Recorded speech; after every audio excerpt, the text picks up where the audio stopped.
It's dark outside, but it's light in here. Chanuka, Chanuka's Chanuka Sameach. It is a lichtige Chanuka. It is the 5th night of Chanuka. As you can see, lots and lots of candles almost melted behind us. But there's also one menorah. That's the one that I lit at the beginning that has olive oil. See, the truth is, a couple nights ago we talked about how all wicks and all oils and all candles are kosher for lighting Neiros Chanuka. But most poskim say that the best thing to light with is Shemen Zayis, is olive oil. Why is olive oil the best thing to light Neiros Chanuka with? What do you think? Because that's what kind of oil it is. Excellent. So the Meiri says that the reason that olive oil is the best is because that is what the miracle took place with. In the Beis HaMikdash, that's what we lit the menorah with. Shemen Zayis Zach, pure olive oil. And since that's what the nace took place with, we should light with Shemen Zayis. Any other guesses? Any other ideas?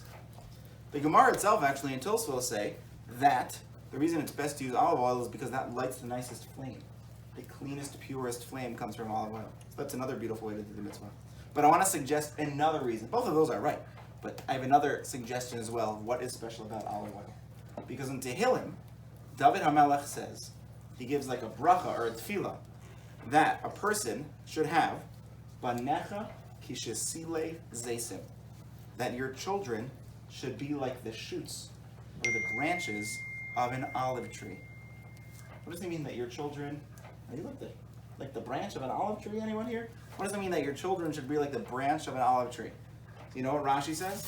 Rashi says, I'll tell you what's special about an olive tree. What's special about an olive tree is, oh, the wrong page, the page changed. Anyway, here it is. Banecha keshesile zesim, ma zesim ein lahem harkava, kach ein bevanecha psul. What's special about an olive tree is that you can't graft it. You can't mix it with a different tree. See, farmers, what they do with some different types of plants or trees is they can graft 2 different types of trees together. In halakha, we generally don't do that, or at least that's a little bit more complicated than our little video for tonight.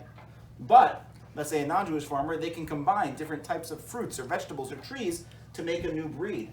So for example, in the store you can buy a pluot, which is a combination of a plum and an apricot, because it means they mixed together the roots of a plum tree and an apricot tree.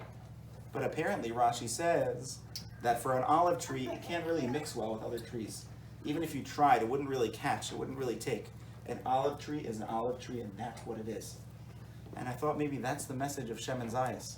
That on Chanuka we remind ourselves that what are we? We are olives. Just kidding. We are Jews. And it doesn't matter where we live or what else the details are in our life.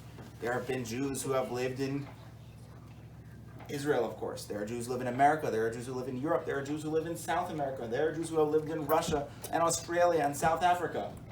But we're not a graft. We're not a mix of Jewish and something else. When it comes down to it, like the olive tree, we are one thing. We are Jews. We are Yidden. Wherever we are, and whatever we're doing, and whatever is happening in the world, we remain pure. And I think that's what it says. That's what it means when it says in Al Anisim, Temeim biyad tehorim. That when we defeated the Greeks, it was those who were impure in the hands of those who were pure. That the Jewish people remain like Shemen Zayis and like the olive tree, pure and whole. We are, first and foremost, and really only, proud Jewish people. Chanuka Sameach. Chanuka Sameach.